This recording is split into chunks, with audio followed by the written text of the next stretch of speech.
아닥사스다 왕 제20년 니산월에 왕 앞에 포도주가 있기로 내가 그 포도주를 왕에게 드렸는데 이전에는 내가 왕 앞에서 수심이 없었더니 왕이 내게 이르시되 네가 병이 없거늘 어찌하여 얼굴에 수심이 있느냐 이는 필연 내 마음에 근심이 있으리로다 하더라. 그때 내가 크게 두려워하여 왕께 대답하되 왕은 만세수를 하옵소서. 내 조상들의 묘실이 있는 이제까지 황폐하고 성읍이 이제까지 황폐하고 성문이 불탔사오니 내가 어찌 얼굴에 수심이 없사오리이까 하니 왕이 내게 이르시되 그러면 네가 무엇을 원하느냐 하시기로 내가 곧 하늘의 하나님께 묵도하고. 하나님의 말씀입니다. 하나님께 감사합니다. 하나님께서는 구원하신 자기 백성이 하나님과 교제하고 또 하나님께 필요한 것들을 간구하도록 하기 위해서 기도라는 방편을 허락해 주셨습니다. 그래서 이 기도는 신자들의 신앙생활의 중심이라고 말을 할 수가 있을 것입니다. 솔로몬 왕은 성전을 완공한 후에 주의 백성이 성전을 향해서 간구한다면 하나님께서 그때마다 응답해 주시기를 기도하였습니다. 그리고 신약성경에서 성전의 참 실체이신 예수님께서는 제자들에게 기도를 가르쳐 주심으로써 신자들이 따라야 할 기도의 본이 어떠한가를 가르쳐 주셨습니다. 그러므로 그리스도 안에 있는 구원을 받은 모든 성도들은 기도 가운데 기도함으로 주 앞에 살아가야 할 것입니다. 오늘 본문에 나오는 느헤미야는 페르시아의 술 맡은 관원장으로 있었는데 이때는 술 관원장이 된 지 약 4개월이 된 때였습니다. 우리가 생각하기에 이 술 맡은 관원장이라고 했을 때 단순히 술을 따라주는 오늘 우리나라 사극에 보면 내시와 같은 그런 역할을 하는 사람으로 여겨질 수도 있습니다. 그런데 고대 시대 때 이 술 맡은 관원장은 굉장한 고위직이었고 또 왕의 오른팔과 같은 역할을 하기도 했습니다. 왕을 독대할 수 있는 자가 이제 술 맡은 자였습니다. 그리고 이 술 맡은 술 관원장은 왕의 음식을 맛보는 일을 하기도 하고 또 왕의 침실을 관리하는 일을 하기도 했으며 왕의 경호까지도 일정 부분 책임을 졌다고 하니 이 직분의 역할이 결코 가볍지 않다는 것을 우리는 짐작해야 할 수가 있습니다.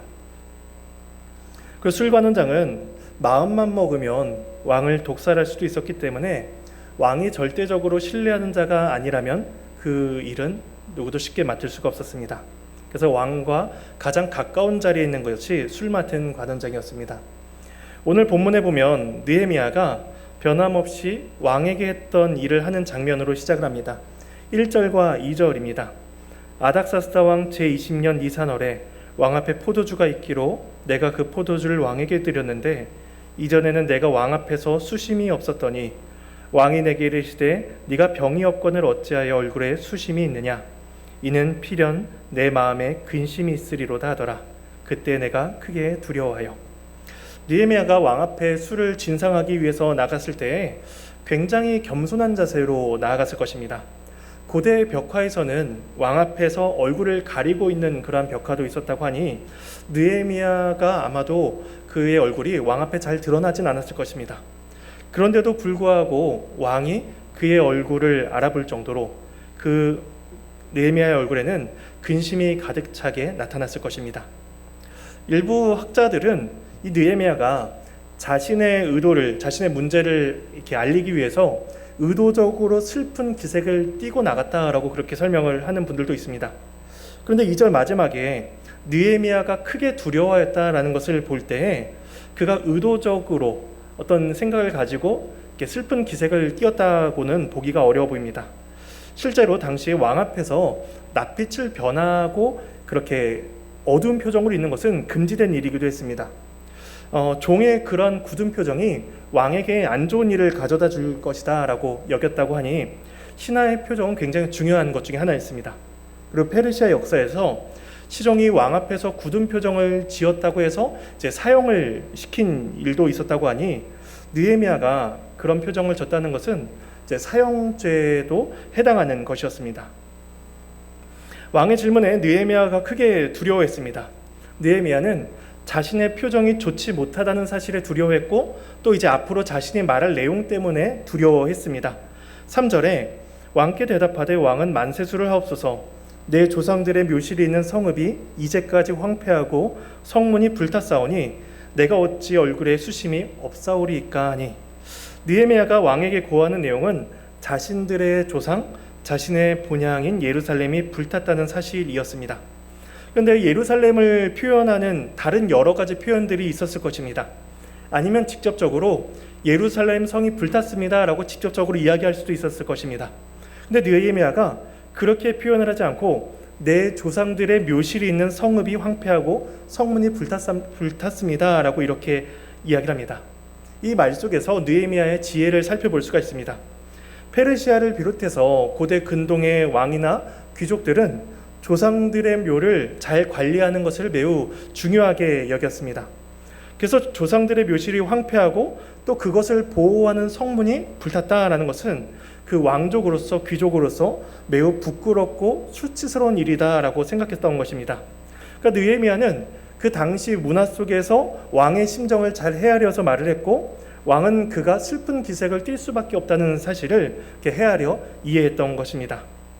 근데 느헤미야가 예루살렘이 불타고 황폐케 되었다는 이 말은 그가 얼마 전에 이 말을 듣고 즉각적으로 전한 것이 아니라 4개월 전에 들었던 내용입니다.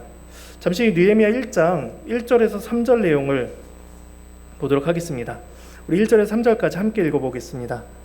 하가랴의 아들 느헤미야의 말이라.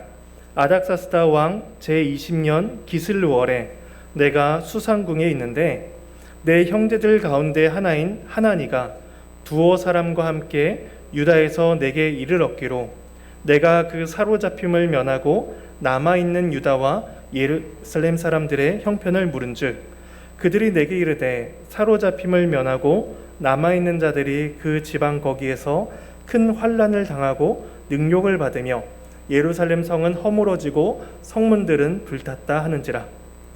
느헤미야 이전에 이미 2차례의 예루살렘 귀환이 이루어졌습니다. 느헤미야가 이후에 이제 예루살렘으로 귀환을 하게 되는데 그 귀환을 3차 귀환이라고 보고 이제 BC 444년대로 잡습니다. 근데 2차 귀환은 그 BC 458년, 그러니까 느헤미야의 귀환보다 약 14년 전쯤에 있었습니다. 그리고 1차 귀환은 2차 귀환보다 약 80년 앞서서인 BC 538년 전에 있었습니다. 그러니까 하나님께서 약속하신 그 70년 포로 귀환의 때가 이르자 실제로 고레스 왕은 그들을 고국으로 돌려보냈고, 그리고 돌아간 그들이 무너진 예루살렘 성전을 회복하고 재건한다는 소식을 들었습니다. 그 이전에 1차 귀환, 2차 귀환의 소식을 들으면서 느헤미야는 하나님 나라 공동체가 이제 회복된다는 사실을 고대했을 것입니다. 그런데 느헤미야 1장 1, 2, 3절에서 보듯이 그가 다시 들은 소식은 예루살렘 성이 재건되는 것이 아니라 여전히 허물어져 있고 여전히 불타고 있다는 사실이었고, 또한 그 가운데 백성들은 환난과 능욕을 받는다는 소문이었습니다. 그럼 이런 일이 어떻게 왜 일어났을까요? 고레스 왕이 포로 귀환 명령을 내리고 그 일이 이제 진행이 되었습니다. 그런데 팔레스타인 지역을 다스리던 그 총독들이 이스라엘을 음해하는 조서를 왕에게 보냅니다. 이 내용이 에스라서에 동일하게 나와 있습니다. 잠시 에스라를 가보도록 하겠습니다. 바로 느헤미야 앞에 에스라 4장입니다. 구약성경 714페이지. 에스라 4장 5절에서 7절입니다.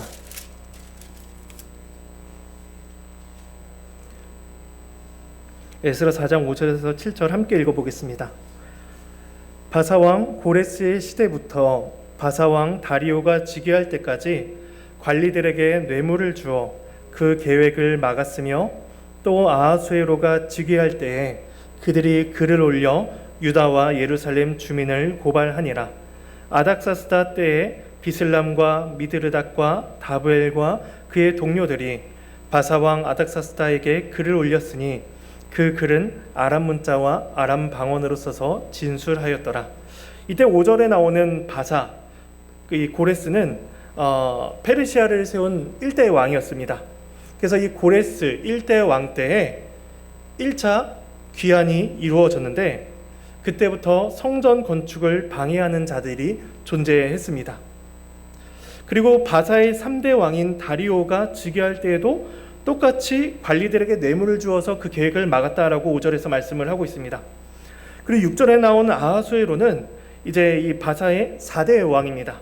그러니까 똑같이 1대, 3대를 지나 4대 때에도 예루살렘 주민을 고발했고, 또 7절에서 나오는 아닥사스다 왕은 이제 5대 왕입니다. 이때에도 그들이 똑같이 예루살렘 이스라엘 백성들을 고발하고 있었던 것입니다. 근데 이 7절에 나오는 이 아닥사스다 왕이 오늘 느헤미야에서 나오는 느헤미야가 술 맡은 관원장으로 있었을 때의 왕이었습니다. 그러니까 이 팔레스타인 지역에 있던 총독들이 약 100년에 걸쳐서 하나님의 나라 이스라엘이 세워지는 것을 계속해서 방해해 왔던 것입니다. 왕이 그 허락한 내용을 이 팔레스타인 지역에 있던 자들이 무슨 내용 때문에 그렇게 고발을 했을까요? 그 뒷부분에 4장 13절에 보면은 이렇게 나옵니다. 이제 왕은 아시옵소서, 만일 이 성읍을 건축하고 그 성곽을 완공하면 저 무리가 다시는 조공과 관세와 통행세를 바치지 아니하리니 결국 왕들에게 손해가 되리이다. 예루살렘이 페르시아에 경제적으로 손해를 끼칠 것이다. 왕에게 아무런 도움이 되지 않을 것이다 라고 그렇게 조서를 올립니다. 그리고 4장 16절에 가면 이제 감히 왕에게 아뢰오니 이 성읍이 중건되어 성곽이 준공되면 이로 말미암아 왕의 강 건너편 영지가 없어지리이다 하였더라. 이스라엘이 성전을 완공하고 모든 공동체를 완전히 회복하게 된다면 페르시아 왕의 영지가 이제 이스라엘에게 돌아갈 것이다 라고 그렇게 고소를 합니다. 그러니까 군사적인 반역이 일어날 것이다 라고 말을 하는 것이죠. 요즘 같은 시대라면 이제 기술이 잘 발전되어 있으니 먼 거리에서 일어나는 일도 잘 체크를 하고 또 관리를 할 수가 있었겠지만 당시에는 그렇지 못했습니다. 페르시아는 이렇게 동서로부터 중동 지방을 상당히 넓게 관리하고 있었기 때문에 그 팔레스타인 지역에서 이제 이 수상궁에 있는 그 왕에게까지 소식이 전달되는 데에는 몇 주 혹은 몇 달의 시간이 걸렸을 것입니다. 그리고 이 총독들이 올린 그 조서의 내용이 나라에 해가 되는 내용이 아니라 뭐 거절을 하고 그들 말대로 승낙을 한다 한들 그 나라 입장에서는 굉장히 좋은 일이었기 때문에 그들의 조서를 그대로 받아들입니다. 그래서 이 아닥사스다 왕도 똑같이 그들의 말대로 성전 재건, 모든 그 예루살렘의 재건을 중지하도록 명령한 것입니다. 그래서 4장 23절에 이렇게 이야기합니다. 아닥사스다 왕의 조서 초본이 르훔과 서기관 심세와 그의 동료 앞에서 낭독되매 그들이 예루살렘으로 급히 가서 유다 사람들을 보고 권력으로 억제하여 그 공사를 그치게 하니라. 그러니까 하나님의 역사 속에서 고레스 왕이 포로귀환을 명령하였지만 이후에 예루살렘의 재건이 이제 페르시아의 해가 된다라고 여겨지면서 대대로 왕들이 그 모든 일들을 금지한 것입니다. 그러니까 느헤미야 때의 이 아닥사스다 왕도 동일한 이유에서 어떻게 보면 나라를 위하는 입장에서 그런 칙령을 내린 것입니다. 이런 배경을 생각하면서 오늘 본문으로 돌아오게 된다면 왕 앞에서 그 예루살렘 재건을 위해서 간청을 드리는 이 느헤미야의 입장이 얼마나 두려운 것인지를 우리가 생각을 할 수가 있는 것입니다. 그래서 오늘 본문 5장으로 돌아오면 이렇게 이야기합니다. 왕에게 아뢰되 왕이 만일 좋게 여기시고 종이 왕의 목전에서 은혜를 얻어 싸우면 나를 유다 땅 나의 조상들의 묘실이 있는 성읍에 보내어 그 성을 건축하게 하옵소서 하였는데, 이제 느헤미야가 무너졌던 성읍, 불탔던 성읍을 재건한 일을 자기 자신에게 맡겨달라고 요구를 합니다. 그러니까 이 일은 별것 아닌 것처럼 그냥 제가 가서 그 일을 좀 해보겠습니다 라는 수준이 아니라 우리가 에스라를 통해서 살펴봤듯이 굉장히 위험한 일이었습니다. 그러니까 팔레스타인 총독들의 조서를 받고 왕이 그런 조서를 또 내려서 명령을 내려서 모든 일을 금지해 놨는데 지금 느헤미야가 그 일을 다시 하겠다라고 이야기하는 것이기 때문입니다. 그러니까 왕은 조서에 따라서 그게 합당하다라고 금지한 일인데 느헤미야는 또 그 일을 다시 하겠다라고 이야기하니 자칫하면 왕의 입장에서는 이 자가 반역을 도모하는 것이 아닌가라고 생각할 수도 있었던 것입니다.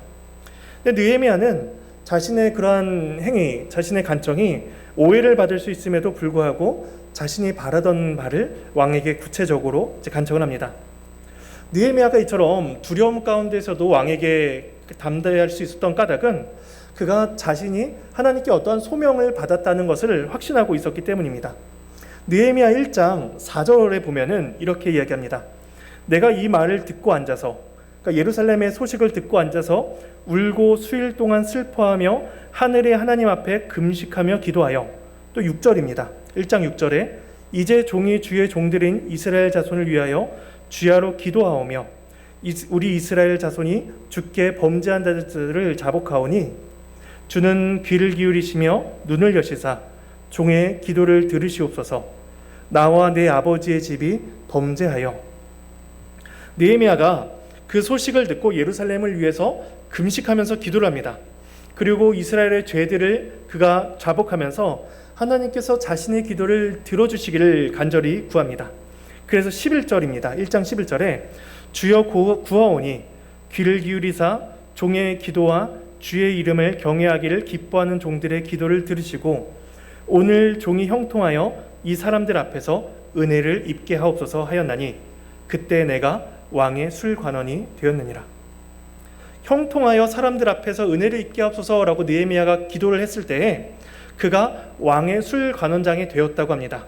그러니까 느헤미야는 자신이 술 맡은 관원장, 매우 고위직이고 왕 앞에 독대할 수 있는 자리에 섰을 그때에 하나님께서 자신을 어떠한 특별한 일, 그러니까 예루살렘의 회복을 위해서 자신을 그 자리에 세우셨음을 확신하고 있습니다. 하지만 느헤미야의 바람이 즉각적으로 이루어진 일이 아니었습니다. 그가 술관원장이라는 매우 높은 자리에 올라갔을 때에 그가 임의로 권세를 행사할 수 있는 역할도 있었을 것입니다. 느헤미야는 그렇게 하지 않고 술 맡은 관원장이 되었을 때에도 지속적으로 기도합니다. 그래서 1장 1절에 보면은 아닥사스다 왕 제20년 기슬월이다 라고 이야기하는데 이 기슬월은 11월 중순에서 12월 중순을 이야기합니다. 그리고 오늘 본문인 2장 1절에서는 제20년 니산월이다 라고 이야기합니다. 이 니산월은 3월 중순에서 4월 중순을 이야기합니다. 그러니까 느헤미야가 예루살렘의 소식을 가을에서 겨울 즈음에, 그러니까 11월 중순쯤에 들었다면 이제 오늘 본문인 2장 1절은 4개월이 지난 3월 중순에서야 일어나는 일입니다. 그러니까 예루살렘의 소식을 듣고 하나님께 기도하고 또 술 맡은 관원장이 돼서 오늘 본문에서 왕 앞에 자신의 부탁을 간청을 하기까지 4개월의 시간이 지났던 것입니다. 대부분의 학자들은 느헤미야가 4개월 동안 하나님께 금식하며 또 절실히 기도했기 때문에 그의 체력과 그의 모든 기력들이 다 소진되었을 것이다 라고 그렇게 추측을 합니다. 그러니까 그토록 4개월 동안 기도했기 때문에 결국 왕 앞에 섰을 때 그의 얼굴은 수심이 가득 찼다는 것입니다. 느헤미야가 예루살렘 재건을 위해서 얼마나 오랜 시간, 얼마나 지속적으로 마음을 다해서 하나님께 기도를 했는지 우리는 짐작을 해볼 수가 있는 것이죠. 그러니까 이러한 시간들, 4개월이라는 오랜 기도의 시간을 거쳐서 자신의 간청이 반란죄로 여겨질 수 있다는 사실을 알면서도 두려움 가운데 자신의 간구를 할 수가 있었던 것입니다. 그러니까 오늘 본문을 보면 이 두려움과 이 왕 앞에서의 문제 앞에서 느헤미야가 이 문제를 또 어떻게 해결하려 했는지가 뚜렷하게 나타납니다. 2장 4절에 이렇게 이야기합니다. 왕이 내게 이르시되 그러면 네가 무엇을 원하느냐 하시기로 내가 곧 하늘의 하나님께 묵도하였다고 합니다. 왕이 네가 무엇을 원하느냐라고 질문했을 때 그가 기다리던 질문이 드디어 나왔습니다. 근데 그가 즉각적으로 제가 이런 것을 원합니다. 이렇게 해주십시오라고 즉각적으로 바로 대답을 하지 않습니다. 마지막에 내가 곧 하늘의 하나님께 묵도했다고 합니다. 그가 왕이 무엇을 원하느냐라는 말을 했을 때 지난 4개월의 그 기도의 시간이 이렇게 주마등처럼 스쳐 지나가면서 하나님께서 이를 성취하고 계시는구나를 깨달았을 것입니다. 그렇다면 즉각적으로 자기가 바라는 바를 대답을 할 수 있었을 텐데 느헤미야는 그 짧은 순간에 하늘의 하나님께 묵도하고 하나님께 기도를 또 합니다. 느헤미야가 이 순간에 기도를 했다는 것이 무엇을 의미할까요?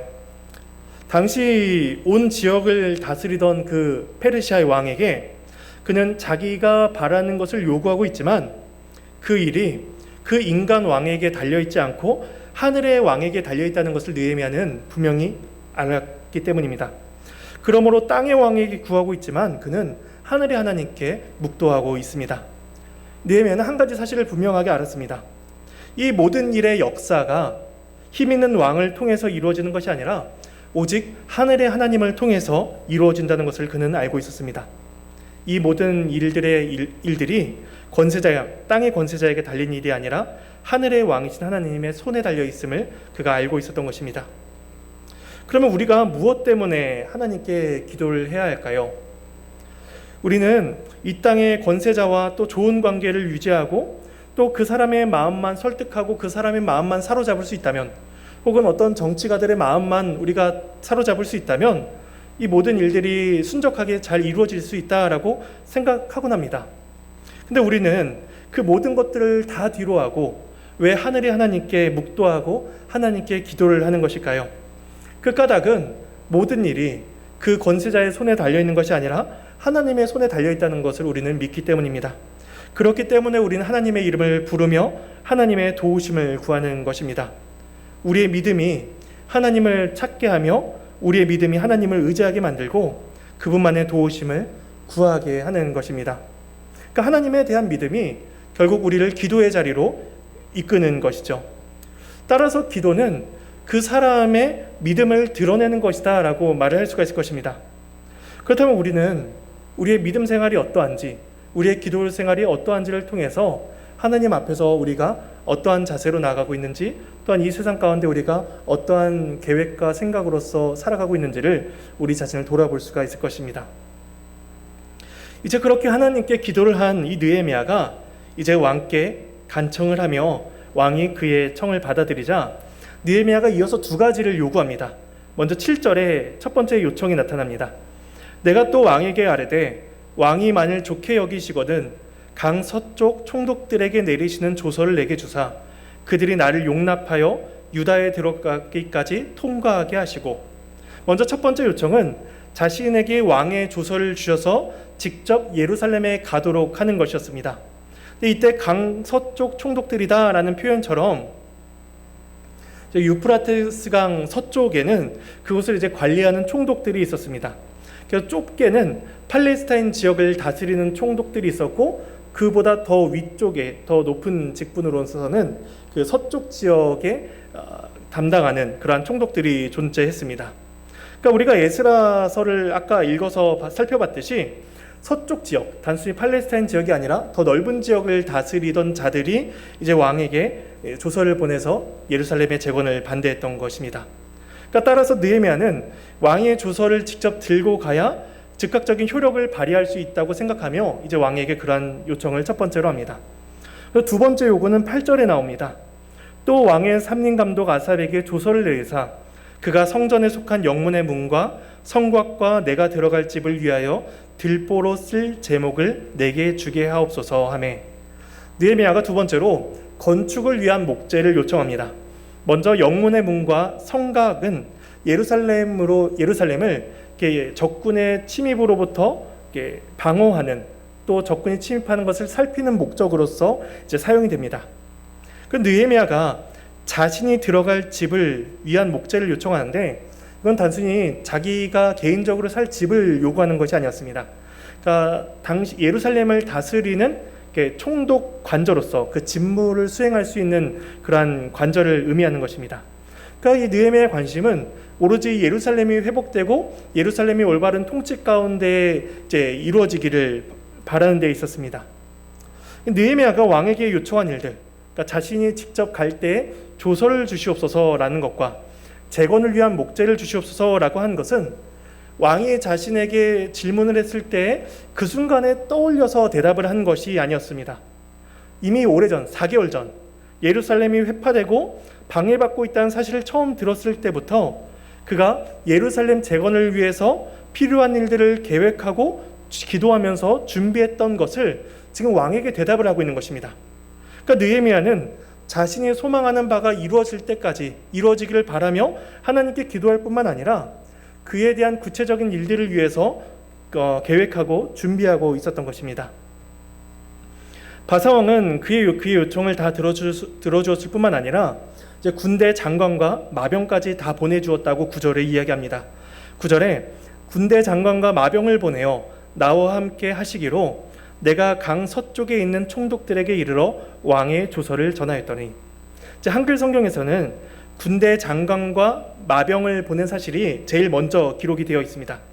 근데 히브리어 원어 성경을 보면 군대 장관과 마병을 보냈다라는 말이 제일 뒤쪽으로 이제 나와 있습니다. 그러니까 원어 순서대로 보자면 강 서쪽의 총독들에게 조서를 전했고, 그리고 이제 군대 장관과 마병을 보냈다라는 말이 이제 순서로 나타나는 것이죠.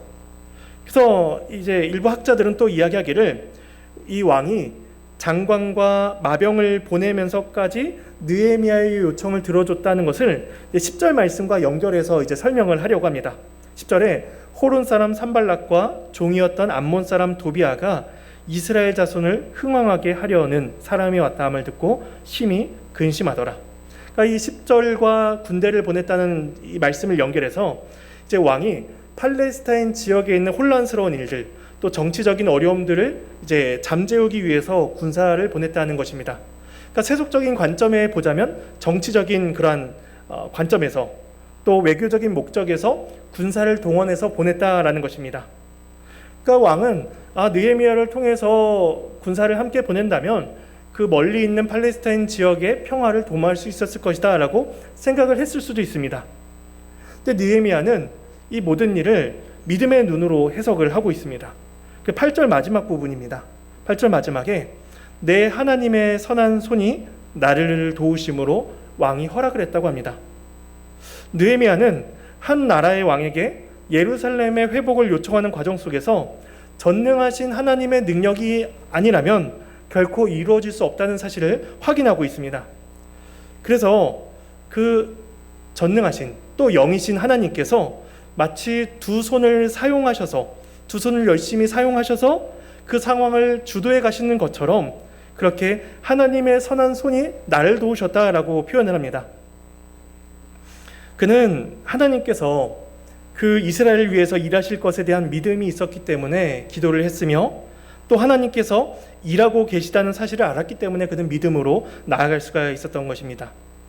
그러니까 믿지 않는 사람들은 이 세상에서 일어난 모든 역사, 혹은 신자 안에서 일어나는 은혜의 역사들을 그냥 우연이나 혹은 정치적인 방법이나 혹은 인간적인 노력의 결과로서 이렇게 해석을 하려고 합니다.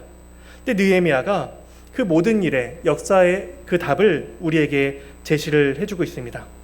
하나님의 선한 손이 교회를 도우시고, 하나님의 선한 손이 하나님께 택하신 자들을 살펴 도우신다는 것입니다.